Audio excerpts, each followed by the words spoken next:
to see what you're up to. There's 500,000. There's 500,000 of those welding rods here that were expired, I'd say, 10 years ago. And they're all under that workbench, and I need the room because the workbench is full up top. So I'm going to clean up the bottom part of the toolbox. I got work out by the door, but I got to get it done. I cleaned the bike ramp this morning. You did, yeah, good. Look at it again. I know. Right? Anyway, seeing you got that Yeah, friggin' that's thing, like eh? a deja vu. What have we been doing? We've been busy. We have. Extremely busy. It's windy out there today, big time. But it's warm, Very warm, it's incredible. 22 degrees Celsius. What have I started? Well, my own personal stuff. Okay, we have a gate out there by the side of the shop. We're going to call that our compound gate. We're going to be storing stuff there, certain things for certain people. So it needed to have more cameras, and it needed to be secure. Yep. So I've been working on that for the last week and a half, off and on, Off and on, yep. in the nights, weekends. So I'll take In you out between there. rain. Huh? In between I was rain. out actually welding in the rain Yeah. because it was really raining there that day, and I think it was around 3 o'clock or something. We finished our regular work, so I said, you know what? Rather than go in, I'll take a chance, go outside welding. So that's what I did. But anyway, I got that part of it done, and then the next day, next evening we dug a hole with the BX, and we planted the concrete sonotube, they call it. And yeah, so we'll go and have a look at that now shortly. Mail call from South Carolina, Yeah. right? Now, folks, this one here has been here for a while, and the reason why we haven't shown it because we just haven't had any time to do any videos. No. The videos are probably going to slow down a little bit for a while. So, and we already opened it, but just to have a quick look. So, take off my glasses. I don't know if you'd probably be better off over there, would you? Front on. And then we can have a look. Like I say, it's from South Carolina. The gentleman that sent it to us, his first name is Hank. And we won't give his last name. No. Eh? And anyway, boy, it's $22 to post that. Wow. Postage is not cheap. Not cheap, no. Not cheap. So there's a letter in it. Let's have a look at the letter. And please don't ask me what the gloves are for. They're for wearing. Somebody asked me the other day, Really? what's it about the gloves? Well, I don't like getting dirty. No. You know, I'm kind of a clean freak. And not only that, it's a situation that if I'm over there under the workbench and there's dust bunnies there that's been there, living there rent-free for the last 22 years. Gee whiz, why are they rent free? Well, because you haven't charged them. Oh, well, I didn't know they were there. Well, they're there, so you can charge them. Anyway, and not only that, somebody could come in the next few minutes and say, Paul, can you test drive my vehicle? All I gotta do is whip off the gloves and I'm gone. Yeah, you don't have to go clean up. No washing, right? Anyway, so we got that out of the way. Hello, Paul and Kathy. Please accept the enclosed gifts as a token of my appreciation for your most entertaining videos. For you, Paul, a 4-speed dragster pin. Go through the gears and write faster and faster. Cool. For you, Kathy, did I just see somebody come by the door? No. Huh? Tree blowing in the wind. Oh. For you, Kathy, a beautiful Faith, Hope, Love pin with a genuine Bethlehem olive wood. I had a wonderful time making these for you, and I want you to enjoy them.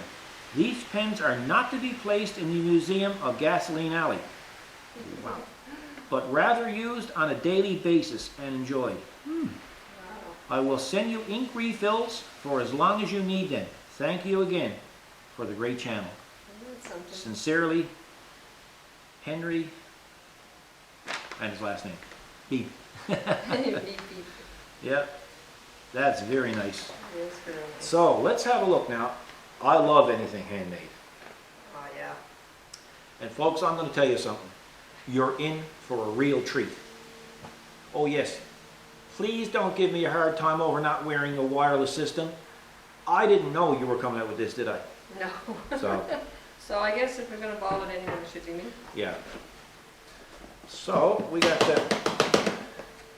I kind of like to get it all out if I could. Hang on a minute. Let me have a look-see. Holy smokes, Batman, this is childproof. Oh, it's coming at the other end there. Yeah, I know, but I wanted to get the whole sleeve out the one time, Okay, got you know? So that when I do the unwrapping, they'll actually see it. Okay, so you want to come over here with it and we'll you. give Isn't them that beautiful gift box? a... Yeah, I am. Come over and we'll give them a close-up of it. Alrighty, let's swing around here. So again, folks, remember now, it's handmade. Wowzers. Faith, hope, and love. Look at that, eh? It's good weight to it. It's heavy. It's heavy. Yeah, look at that, eh? And it's very, very, very smooth. Isn't that some nice, eh? Some craftsmanship in that. It's unbelievable. It's so smooth, eh? Man, oh man. And there's a certificate. Okay. Okay, certificate. Your purchase is a product made from authentic olive wood from the holy city of Bethlehem in Israel. This wood is from trees which have been bearing fruit since the time of the Romans. This certificate assures that this is an authentic Bethlehem Holy Land olive wood, a natural raw material. This wood comes from the pruning of young trees, the spouts from the trunks of old trees and unproductive trees. No trees were damaged or destroyed in the process of harvesting this olive wood. Isn't that something, eh? That's incredible. Wow, that's amazing. Yeah. All beautiful. I mean, right down to the presentation of the gift Oh, box. it's unbelievable. It's mind blowing, actually, isn't it?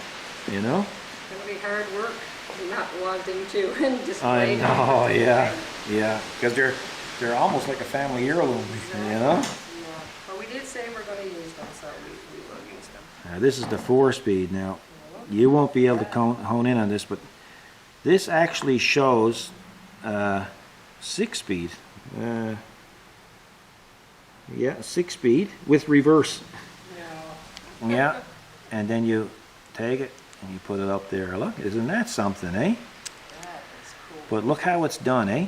Look at they're actually screwed on, and look at the tires. Again, you know, just absolutely incredible. Look. I mean, you can't help but be impressed. Let's see here now. Wowzers, eh? Isn't that something? Oh, beautiful. Yeah. 2 different colors, and you know how wood get different grain? Oh yeah, it's absolutely gorgeous.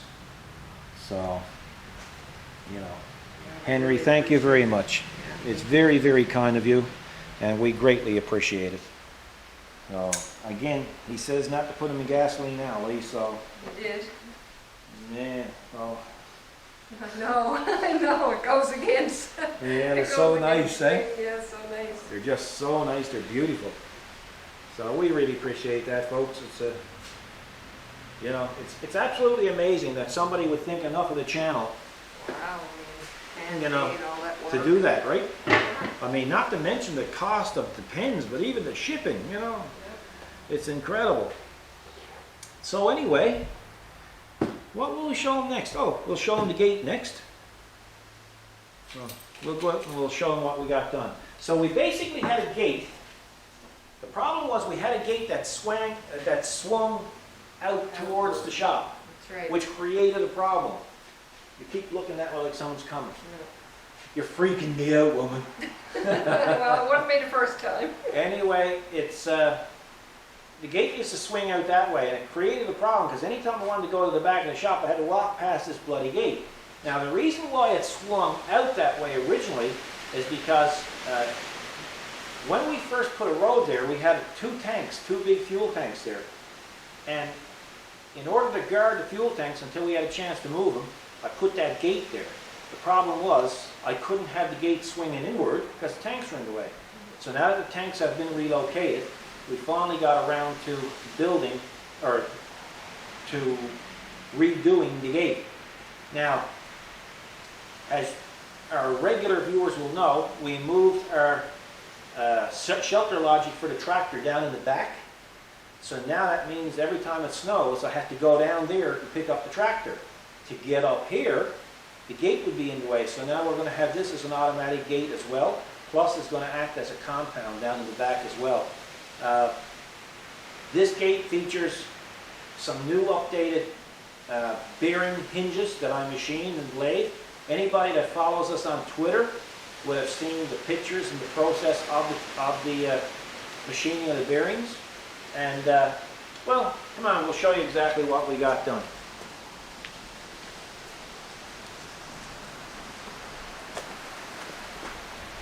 So here's the gate. It's higher. What I did originally, there were so many trees here that this was all trees, and the original gate was only from here to here. Yeah. So we just cut that one off there, and we left this one here, but that gate's a little bit end heavy. So what I did is rather than dig all this up again, I used what was already here. It kind of looks like a missile. Yeah, it kind You of know? does, doesn't it? And we might decorate it as a missile later on, you know. And what we done is I added this here. This is where the control box is going to go. All electronics for the opener, right here. This is going to be for the transmitter, or the receiver. Sorry, the receiver will be here. The box will be here. You want to come over, Kathy? You can show them the new hinges. They're all machined with caps, and they're greasable, and they're also sealed bearings inside, but the grease can still get at the inner parts of the bearings. They're also adjustable here, so I can turn this and bring the gate level or whatever I want to do with it. So it's kind of neat. It's also it also has a lock up here as well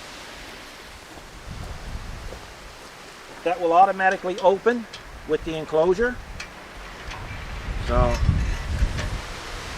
So you can see how easy it swings, right? Yeah. So when I get it all hooked up, we'll come back and show you exactly how it works. It works like the one up front. Hey, it's windy, eh? Yeah, isn't it? And let you know what it looks like. In the meantime, this is what we did last week. So this is in the ground about 3 feet.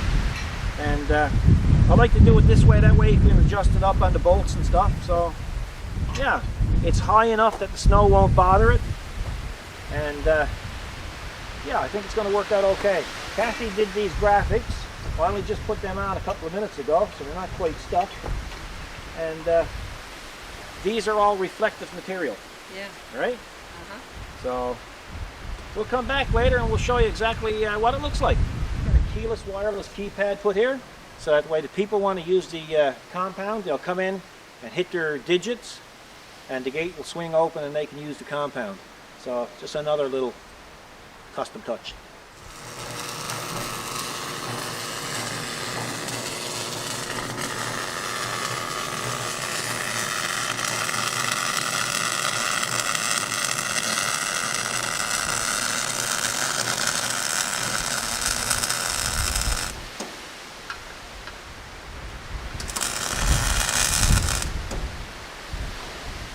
On camera.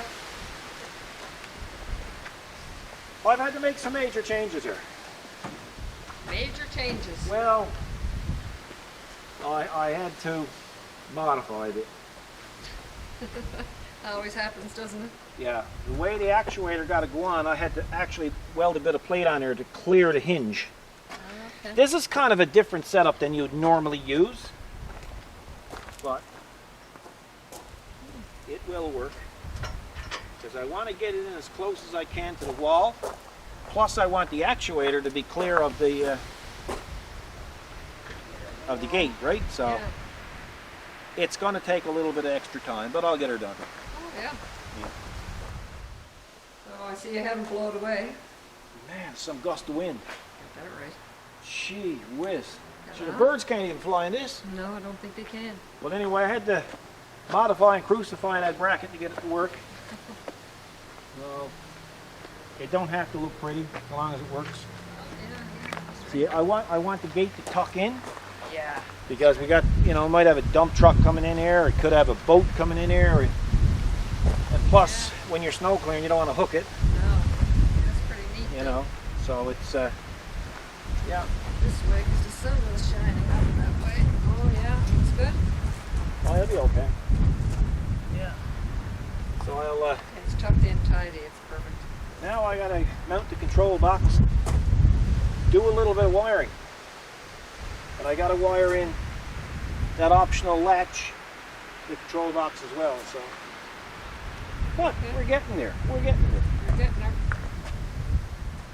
Well, you don't need that because I made that Saturday, remember? The custom Oh, one. yes, yep. So, we have Is that your crow? your pro. Oh, my goodness. I haven't seen inside before. Yeah. Well, actually, that's only part of it because with that optional latch, there comes a timer as well. Wow.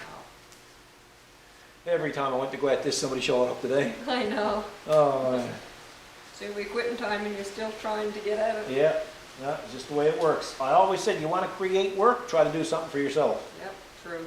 Eh? That's so true. So there's the timer. And that goes up in that little slot here. Oh, Yeah. what's that got to do with how long it closes? It's a, as soon as you hit the remote, this powers up the solenoid and the latch right away so that the gate can then open. Oh, Yeah, and it also controls it when it's closing as well. So, yeah, I'm sorry, it goes, I'm kind of looking at this bass backwards, go over here in this slot. the opposite side. Okay. Well, it can go either one, but it's shorter here. And so I'll do all the wiring, and then of course we have to put mothballs in it. Yeah, that's right. And the mothballs are put in it to discourage like insects from living inside. Isn't that cruel though, the guy got to go around cutting the balls off a moth? You wonder that's still allowed, you know? No wonder. But anyway, so that's my next line of attack right there. Good.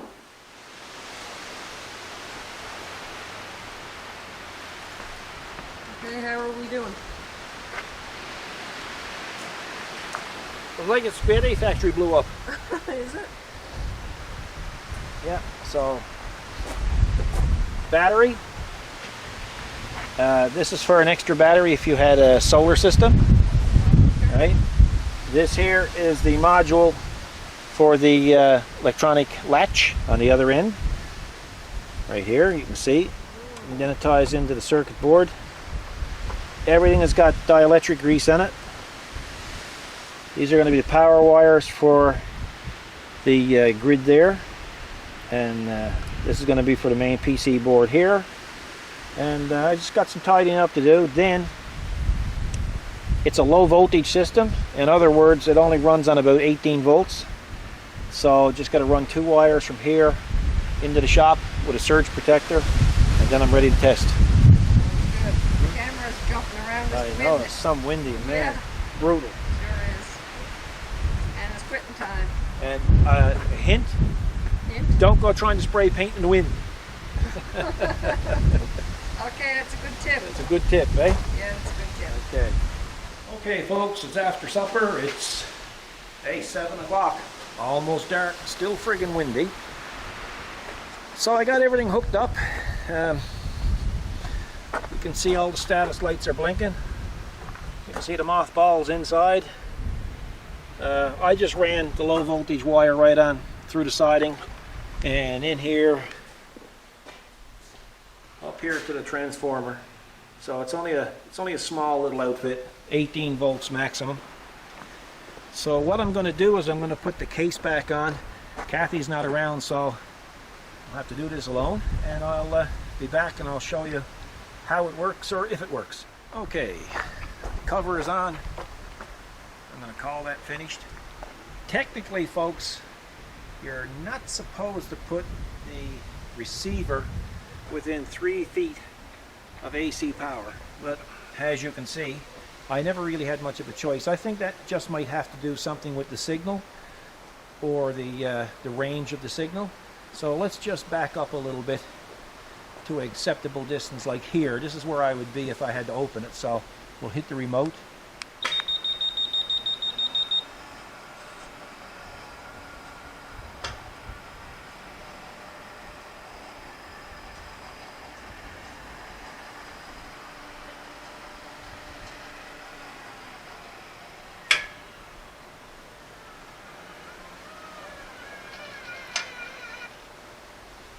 So there you go. And it's locked. I shall show you. Yeah, so, okay, let's go over to the keypad. As soon as you touch the numbers on it, it lights up. As you can see. I had a little bit of trouble there setting the closed settings on it, but I mean, it's really blowing hard here, so I'll do another final adjustment on that tomorrow.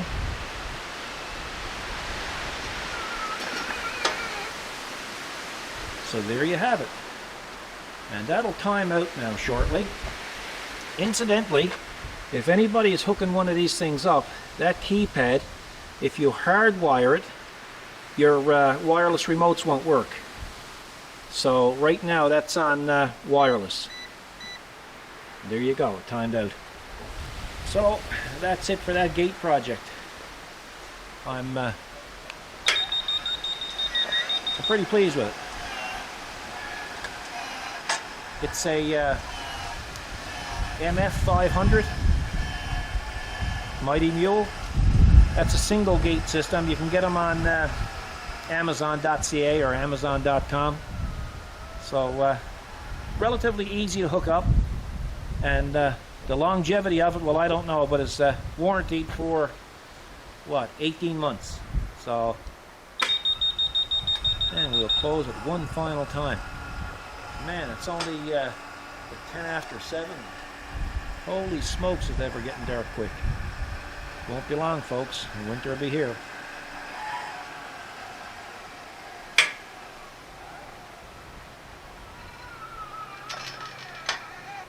That click, by the way, what you're hearing just before it closes, that's the lock resetting on the system back here. So, as you can see, it's locked. Now, this pin is coming out here, and I have a lock to go in there. That way it will prevent theft, and also if you had a problem, malfunction, you'd be able to pull the lock here and let it go and just open your gate with the key. I can show you what the lock looks like in here. Let me see. Man, I got some mess here. Holy smokes. And that's what the lock looks like, folks. There it is there. It's a pin lock. So, it's a must-have. Now, the only other thing that I'm going to do with this system here that I did with the one down by the road is there's a battery blanket that you can get for it, and it goes right up against the battery and it hooks right into the power system on the remote, on the grid on the PC board, and there's a little tiny thermostat on it, and I think it cuts in at minus, I could be wrong, but I think it's minus 3 or 4 degrees Celsius. And that's when the battery will kick in, or the battery blanket will kick in and keep some heat on the battery. So, which is a nice feature as well. Okay, folks, I got my Milwaukee LED light. We'll go out and have a look, and I'll show you what that lock looks like on it.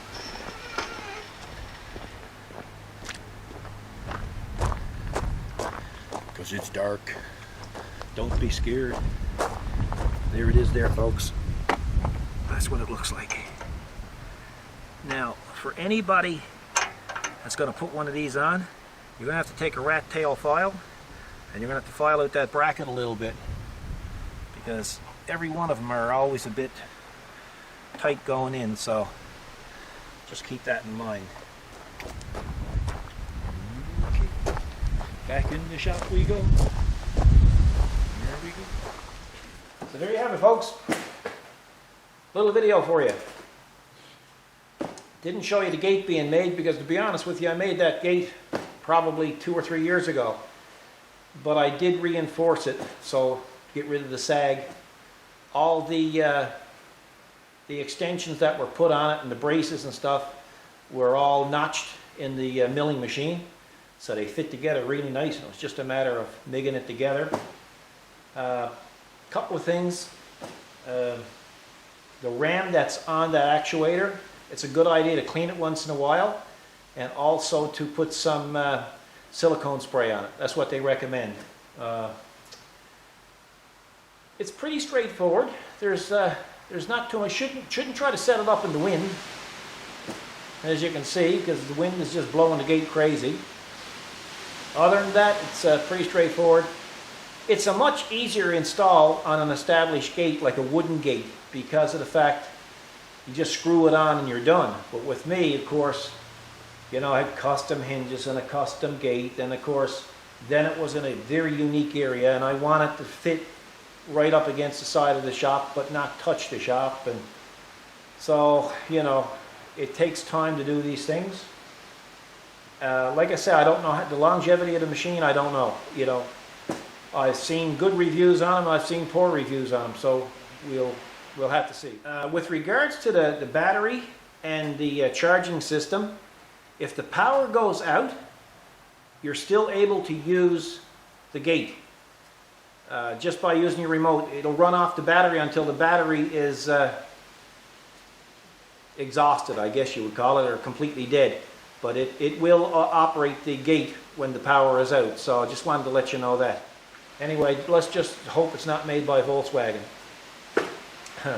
Anyway, folks, we'll see you in the next video. The next video, I think, will be, we decided that we're going to put a partial cover over the fish pond, the new fish pond. And just to give the fish a little bit of protection from the snow this winter. Last winter, their little pond, which was only about 2 feet deep, in the deepest part of it, it pretty well froze over, but we had air stones and an air pump put there, so they pretty well survived it. I think we only lost about 4. But now there's 24 of them there, and they're after getting pretty big. So we like to give them a fighting chance this winter. They're going to stay in the pond, and when they get down below 50 degrees Fahrenheit, they're going to go in hibernation. They're not going to eat, and they'll probably stay like that for 3 or 4 months, depending on the temperature here. So we shut down the skimmer, and we'll shut down the waterfalls, we'll shut down the pump. And so anyway, that'll be an interesting video, I think. So let's see what happens in the next one. So guys, thanks for watching. Be good to each other. Take care of yourselves, and God bless.